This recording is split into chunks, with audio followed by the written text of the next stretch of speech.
Buenas tardes, hoy vamos a hablar del capítulo 3 de Robert Alexis. Bienvenidos a Bios Fundamental Noticiero, donde hoy tocaremos el tema de los principios y las reglas. Empezamos. Es el pilar fundamental de los derechos fundamentales de las reglas y los principios. ¿Qué son las normas? Son las reglas y los principios que contienen lo que debe ser, es decir, lo que en el enunciado normativo se tiene que evidenciar. ¿Qué son los principios? Normas generales de grado alto. ¿Y las reglas cuál es su diferencia? Que es de grado bajo.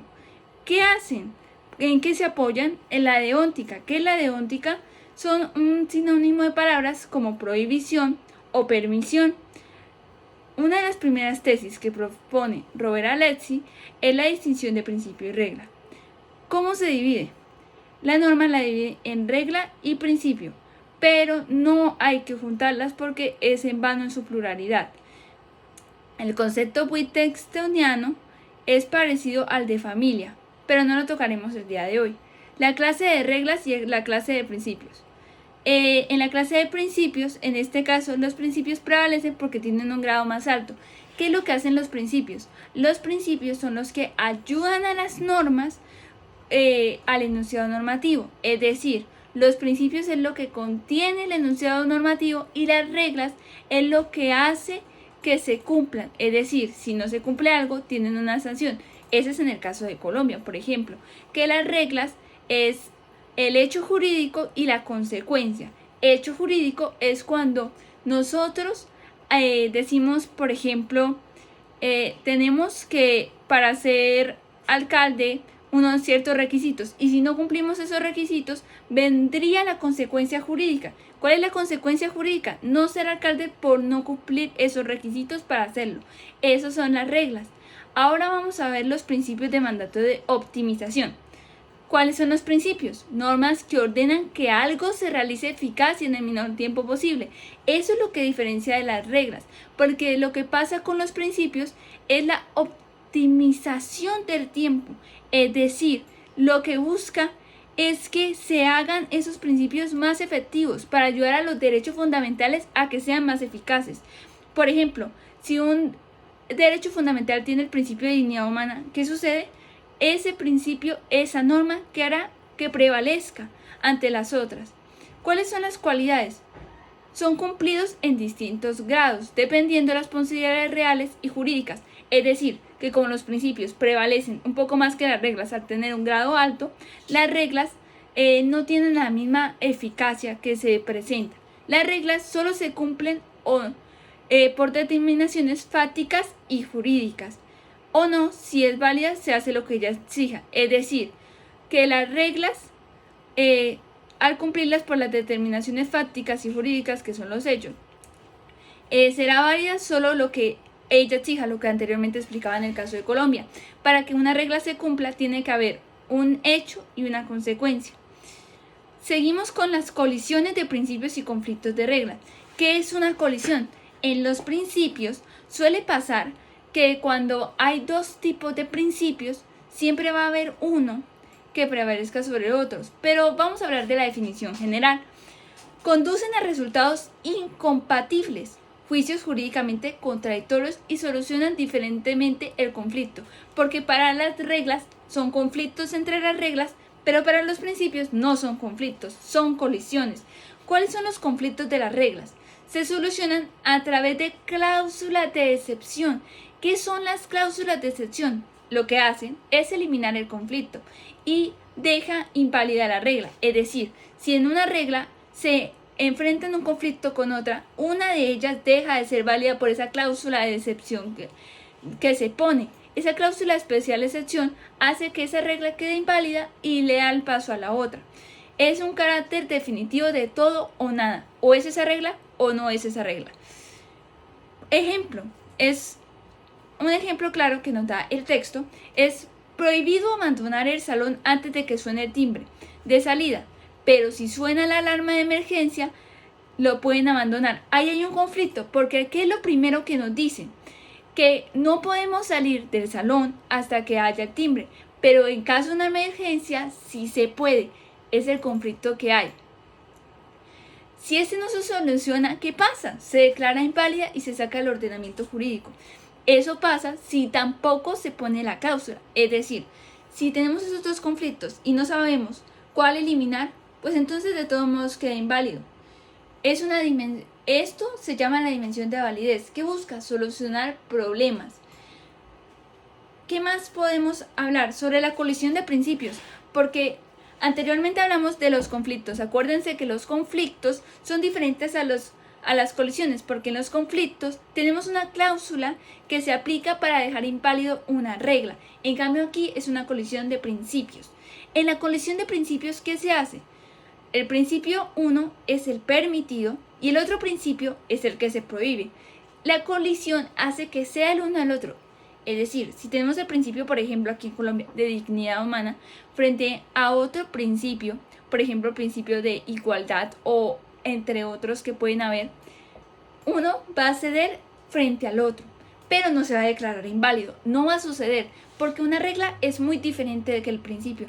La regla es algo que se debe cumplir, como anteriormente lo dije, por hecho jurídico y consecuencia. En cambio, el principio ayuda a que prevalezca más y haya una ponderación.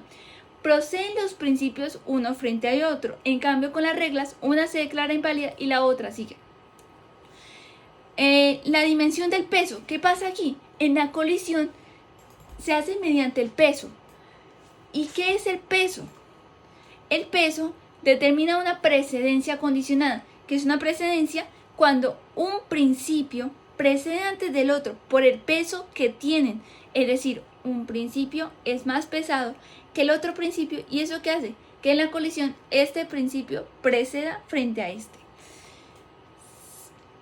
Segundo, que podemos decir sobre la colisión de principios es que si hay dos principios opuestos de resolución de incapacidad procesal, por ejemplo, podemos dar el ejemplo que el P1 es el derecho a la vida e integridad física y el P2 es el derecho penal. Entonces, ¿qué hacen? Lo llevan a una audiencia oral, luego de eso miran cuál de los dos principios es el que prevalece por el peso. Por ejemplo, se mira que el peso tiene que ver con la precedencia del principio, el carácter prima facie. El carácter prima facie es cuando, por ejemplo, se ayuda mediante los valores constitucionales, ayudan a la ponderación. ¿Qué es prima facie? Lo primero visto. Es lo que primero se asume. Es lo que quiere decir el concepto de prima facie. Reglas y principios como razones. Principios, razones prima facie. Conocen el contenido valorativo. Reglas con excepción son razones definitivas.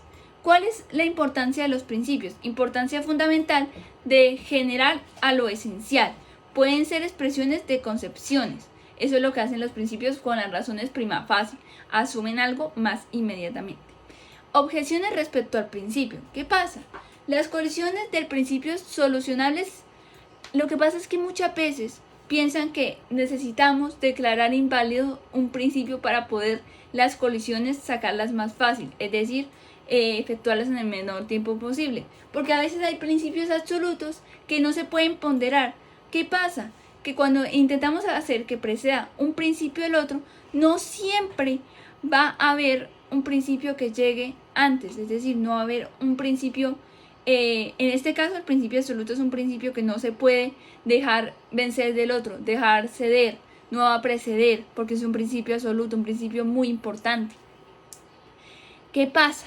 Puede haber una invalidez. Por ejemplo, un principio de discriminación racial. A veces tiene prevalencia y en otros casos pasa a segundo plano. Cuando pasa en segundo plano, no es tanto como la regla, pero aquí deja de tener validez. No queda sacado del ordenamiento, pero pues deja de tener validez porque lo que pasa es que había un principio absoluto. Tocó dejarlo en segundo plano. Luego tenemos las invalidez de los principios absolutos, que era lo que acabo de mencionar. También tenemos los principios de los bienes colectivos o derechos individuales. ¿Qué pasa con los bienes colectivos? Si es absoluto, no tendrá límites por derechos fundamentales. Es decir, un principio absoluto No va a haber una limitación, no va a decir como que déjelo ceder, deje que el otro principio prevalezca, porque es absoluto y es muy fundamental. También podemos decir que se debe, a partir de una regla de dignidad de la persona, un principio. Es decir, por ejemplo, si la persona tiene el principio de dignidad, pero digamos este se le lesiona, se tiene que ver cómo prevalece ese principio. Pero, ¿qué pasa? Mucha gente piensa, si un principio precede antes del otro, ¿es absoluto? No. Es absoluto cuando el otro se queda en segundo plano y este principio absoluto no influyó, no lo limitaron. Es decir, este principio es ilimitado por los derechos fundamentales. Eso es el carácter absoluto. La amplitud del principio. Lo que pasa es que en el texto nos hablan de que no hay una definición como tal para principio, porque se deberían extender a mirar cada tipo de principio, cómo se reglamentan, cómo están, por qué, cuál tiene más valor que el otro, cuál es el peso del otro, porque los valores también se relacionan con los principios, pero es un tema que más adelante vamos a tocar.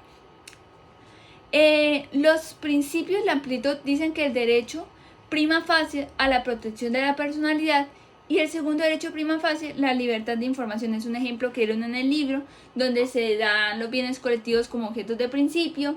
También nos dan un ejemplo del derecho a la vida, que es el aseguramiento alimenticio. Ahí se ve, por ejemplo, en ese derecho a la vida, se ven unos principios por dentro. Es lo que nos quería decir el libro, que hay una amplitud, porque es que en el derecho a la vida tenemos que asegurar la alimentación, la lucha contra la desocupación, por ejemplo, la dignidad de la persona.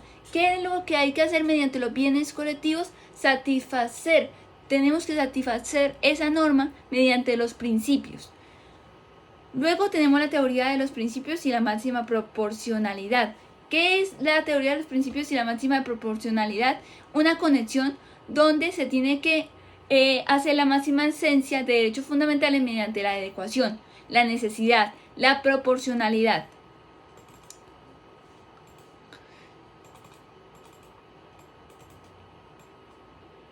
Seguimos con los modelos de principio.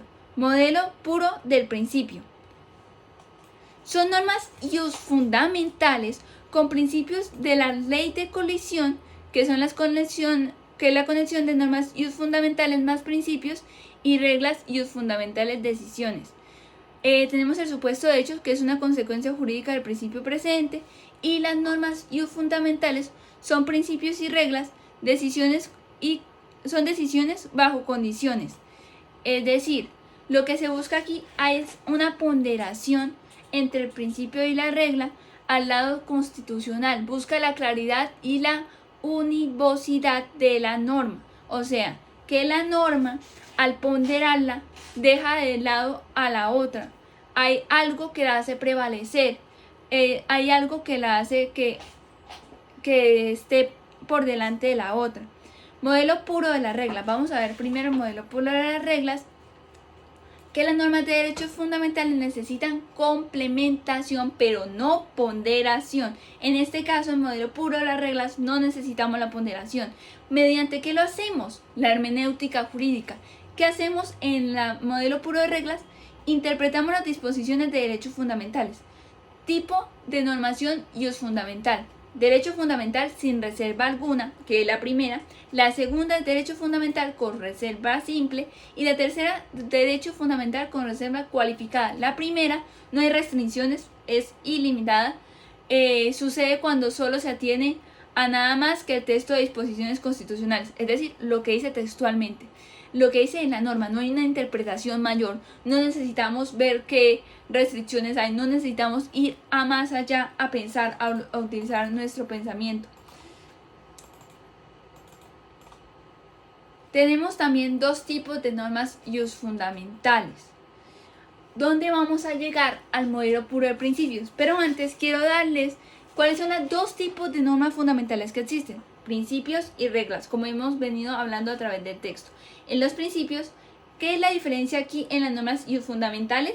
Garantías estatuidas por disposiciones fundamentales, y reglas que son condiciones de precedencia, dependen de los principios. Como hemos visto, principios prevalecen a las reglas porque los principios ayudan a que los derechos fundamentales sean más eficaces y las reglas ayudan a dar sanciones o prohibiciones. Modelo puro de principios. Tenemos un autor, von Hipper, que dice que las normas de derechos fundamentales son principios que indican determinados intereses de la libertad. También decimos que es una norma de derecho fundamental donde no se le pone interés de valor superior, se hace ponderación de respectivos intereses y no toma en serio la constitución escrita. O sea, los principios no se van tanto en lo escrito como las reglas, sino aquí va más interpretación, va más como mirar qué son los intereses que se tienen, por qué, para poder hacer que el derecho fundamental valga más, para que tenga más valor, más peso, más prevalencia.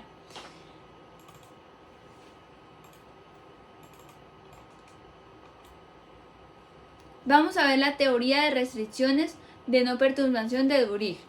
3 restricciones de no perturbación primitivas. La primera es la restricción lógico-jurídica inmanente. La segunda, restricción social inmanente, y la tercera, restricción éticamente inmanente. La primera dice que las personas son titulares de derechos, pues no está totalmente libre de ponderación, pero están adscritos a los derechos de terceros y derechos privados.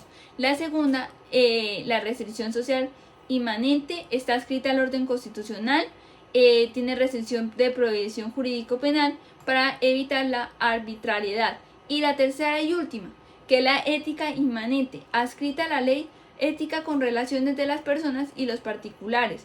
No importa lo que estos derechos fundamentales signifiquen, sino como está adscrita a la ley ética de las relaciones, no necesita ponderación. Cláusulas libres de ponderación. Tenemos que las cláusulas libres de ponderación son las relaciones entre una norma y un derecho. ¿Qué buscan? Se refiere al uso de cláusulas restrictas abstractas, que estas cláusulas restrictas abstractas son la regla de oro, usarlas, porque las cláusulas que ayudan, como anteriormente mencionamos en la regla, es que por ejemplo que una invalida del otro, pero aquí no necesitan ponderaciones subyacentes.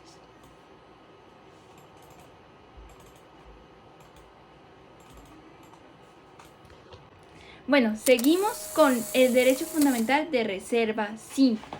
Si las normas de derecho fundamental se toman literalmente, se garantiza poco, quedarían vacíos, es decir, que no hay que tomar solo lo que esté en la Constitución o en la ley federal en este caso, sino hay que ponerle un poco de interpretación.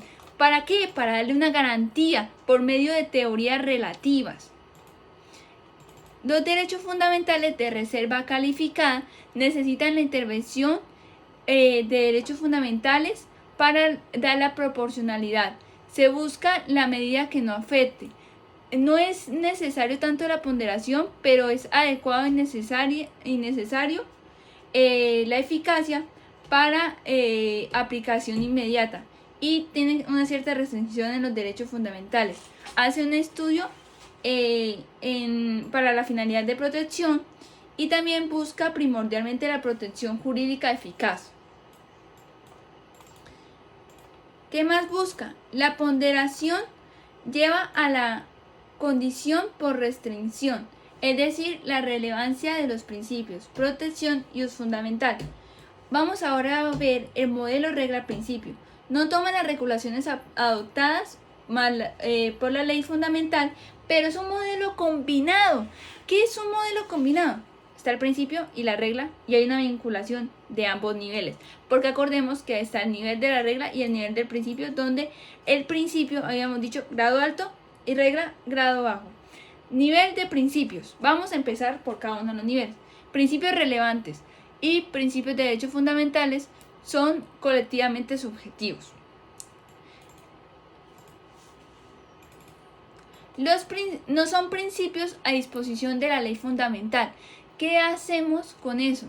Buscan que su contenido no esté adscrito a la Constitución, no buscan una adscripción formal. Lo que yo les decía anteriormente, busca que se haga la garantía mediante interpretaciones, busca la eficacia, la garantía, mediante otros principios, mediante la colisión de estos se busca. Hay una jerarquía constitucional de primer y segundo grado. Primer grado limita un derecho fundamental sin reserva. Segundo grado es la argumentación y uso fundamental de una norma competente en una disposición de reserva de un derecho fundamental. Nivel de reglas. Se positivizan principios. Aquí las reglas empiezan a incluir los principios, los tipos de garantías y cláusulas restrictivas, decisión libre de ponderación. Aquí pues deciden si usarla o no usarla. El principio de tenemos que posibilitan en todos los casos una decisión libre de ponderación. Se constituye por un principio y una regla cuando a través de una disposición de derecho fundamental se lleva a cabo. Esto es lo que quiero decir con una combinación. Es decir, que el principio y la regla se hacen mediante una disposición de derecho fundamental, se lleva a cabo una determinación con exigencias de principios contrapuestos. Pero si la regla no sirve sin ponderación, queda una regla incompleta. O sea, aquí hay una libre decisión de ponderación, pero hay veces que la regla sí la necesita porque si no quedan vacíos. Y si un principio y la regla son estatuidas por disposiciones constitucionales, que se convierten en normas constitucionales porque están estatuidas por disposiciones de la Constitución. Vamos a ver una parte más del nivel de la regla para terminar de explicarlo. Si se sujeta a la Constitución, se sujeta a la decisión del legislador constitucional. Determinaciones, eso se llama determinación alternativa, cuando están sujetas de ambas, de tanto de la decisión del legislador como de la Constitución. Pero el nivel de los principios es un acto de positivización, no es tanto que tiene que estar ahí, es más la decisión del legislador que lo que está en la Constitución. ¿Y qué busca? Pues eso lo hacen a través de colisiones. Precedencia. Nivel de la regla precede a de los principios si las razones de la determinación son más fuertes. Aquí veremos que la regla, al tener fortaleza, puede preceder hacia un principio, desplazándolo del texto constitucional, porque como anterior vimos, la regla se apega más a la Constitución, en cambio el principio es más libre. Vamos a seguir con una parte importante. Teoría de principios y teoría de valores. Principio y valor están vinculados en un doble sentido. El primer sentido es colisión y ponderación de principios y colisión y ponderación de valores.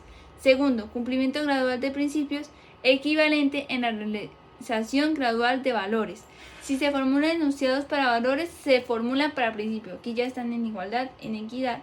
¿Y qué buscan? Hay tres tipos de conceptos súper importantes: deontológicos, axiológicos y antropológicos, propuestos por von Wright. Deontológicos. Principios son mandatos de prohibición, permisión del derecho a algo. Es decir, si yo digo prohíbo que en un derecho puede ser, se prohíbe el uso de celular en un salón de clases, se está prohibiendo. Es un derecho, es un ejemplo más cotidiano, pero en un derecho se puede dar que se prohíba algo para evitar un perjuicio, o pueden haber un permiso de hacerlo. El concepto axiológico. Aquí incluimos ya los valores. Son los criterios que califican lo bueno, lo bello, económico, y democrático y valiente. Axiológicos es más la parte subjetiva. Y los antropológicos, la voluntad e intereses de necesidad y acción. Los tres que teníamos eran deontológicos, antropológicos y axiológicos. Ahora seguimos con el valor. Valor es importante para los principios. Si nos vamos a la Constitución de Colombia, tenemos una clasificación donde el valor está encima de los principios y los principios encima de las reglas. Los valores, aquí por ejemplo en Colombia tenemos valor de justicia, paz, que son unos valores que ayudan a los principios funcionalmente. ¿Y qué son los valores? Son juicios de valor, que hay tres tipos: clasificatorios, comparativos y métricos. Los clasificatorios son los que catalogizan los objetos sobre lo que hay que juzgar: lo positivo, negativo y neutro. O sea, hay tres tipos de clasificaciones: positiva, negativa y neutra. Los comparativos, valoraciones diferenciadas. Primero, objeto que dice que tiene valor superior al otro. Las comparaciones por cualidades, etc. Por ejemplo, una constitución es mejor que la otra. Por ejemplo, podemos decir este ejemplo: la Constitución Política del 86 es mejor que la Constitución Política de Colombia. Eso habría unas comparaciones de unas cualidades, de unos defectos, porque una es mejor que la otra. Eso sería una serie de ejercicio para ponernos a estudiar las constituciones y saber cuál de las dos es mejor, hacer unas comparaciones respecto a las normas, las modificaciones que estas tuvieron, según el contexto toca que ver, porque por ejemplo en el 86 se hacían unas cosas muy distintas que al 91, por ejemplo el 91 podríamos estudiar si al día de hoy está adecuada, si necesita alguna modificación o si hay que crear alguna nueva. Métrico. Este es el tercer tipo de valor. Se indica un número al objeto que hay que valorar. Por ejemplo, el valor de un inmueble, algo económico, vale como 90 millones, por ejemplo, un inmueble, una finca. Valores como criterios de valoración. Los criterios de valoración pueden entrar en colisión de cosa buena y cosa mala para valorarlos. Son situaciones de regulación jurídica. La colisión es una regulación del orden jurídico, no es un conflicto como tal. Cuando tienen valores diferentes, se puede clasificar. Para finalizar, tenemos la diferencia entre regla y principio, pero primero lo haremos mediante una estructura donde la norma es la principal. Tenemos la norma deontológica y la norma axiológica. Norma deontológica tenemos a la regla y al principio, y la norma axiológica, la regla como valoración y el principio como criterio de valor. Pero aquí, ¿qué incluimos? Incluimos un poco el concepto métrico en el criterio de valor. Como ya lo decíamos, es más como si un inmueble se vende, por cuánto es el valor, eso es lo métrico que quieren ver.